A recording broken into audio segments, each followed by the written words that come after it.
Hey guys, just wanted to do a quick video. I hope everyone's having a good day. This weekend in our town, it's our kind of local rummage sale is kind of going on. It's a big deal. It goes from like Wednesday to Saturday. And we were going to go yesterday and check it out. Yesterday was the last day of it, and unfortunately, it was raining all day. So we wound up not getting to go to that. So I was kind of disappointed about that because, it's always my dream to come across, that rare king find in the wild. You know, I still hope to someday come across the copy of Rage at somebody's garage sale that they don't know what they have so I can scoop it up for a bargain price. But like that will never happen. But so today I decided, since I didn't get to go do any garage sailing, I'd go ahead and hit two of our local thrift stores. And so I went to Savers, and I wasn't expecting much. Usually on a Sunday, they're pretty picked over, and they really haven't restocked anything yet. But they actually did have a pretty good selection of Stephen King books. They had a couple of copies of The Cell, a couple copies of, they had a hardcover of The Tommyknockers, and some other one.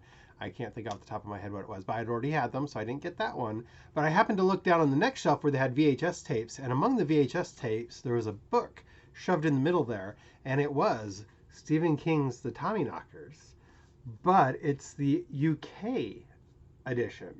So I don't know if you can see the cover on that one. It's really kind of cool. I was super excited to come across that in the wild. It's not often you find a UK edition book in the middle of Sioux Falls, South Dakota in a thrift store. The next place I went to was our secondhand bookstore / movie store, and I was able to get a couple books and a couple movies. I was able to pick up a paperback version of Elevation, so I've got the hardcover that's about this size, and I've got the paperback to go along with it. For $4 you can't go wrong. And then I also picked up the 2013, I believe it was, movie tie-in of Carrie, now the major motion picture with Chloe Grace Moretz and Juliana Moore. And it's got their picture on the back. No pictures in the book itself of the movie, which I kind of miss them not doing that anymore. I kind of like that. My copy of Christine and The Dead Zone, if you flip through, they've got a section where it's just photos from the movie, which is kind of neat. Kind of miss they don't do that anymore. But yeah, so I picked that one up. Frankly, I think the 2013 version is actually a really good version. I enjoyed it. It's definitely up there.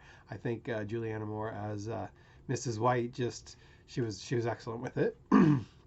Now, the other one the other two movies that I picked up today I was kind of surprised because I was actually just thinking to myself earlier, the last time I was out shopping, that I never come across this movie in the wild in thrift stores, but it's not one of his most popular movies, so I'm surprised that more people don't get rid of it and it's in thrift stores. And that movie was Cell. Now, I actually enjoyed Cell. I thought it was a good movie. I liked the book. I know the book and the movie aren't really the same, but it's kind of John Cusack and Samuel L. Jackson. I like them together in 1408. I like them together in Cell. It's kind of a guilty pleasure. It's not the best movie, but I enjoy it. So I was kind of surprised that I've never come across that in the wild before at a thrift store. So when I came across it today, I'm like, okay, I definitely have to pick that up. So talk about perfect timing. And this other one is a movie that I just recently heard about. I didn't even realize it was a Stephen King story, but it's Big Driver with Maria Bello, Olympia Dukakis, and Joan Jett. So I might have to check that one. I'm not familiar with this story at all. It says murder is a two-way street. So that might have to be one of my movie nights coming up. So I might have to watch that one. But I wasn't familiar with that one at all. I'm not sure if that's a short story from one of his collections. I don't know where it's from, or if it's one of his Dollar Babies. Never heard of it myself. So we'll have to check it out and see what it's like. But I hope everybody is staying safe and you keep reading.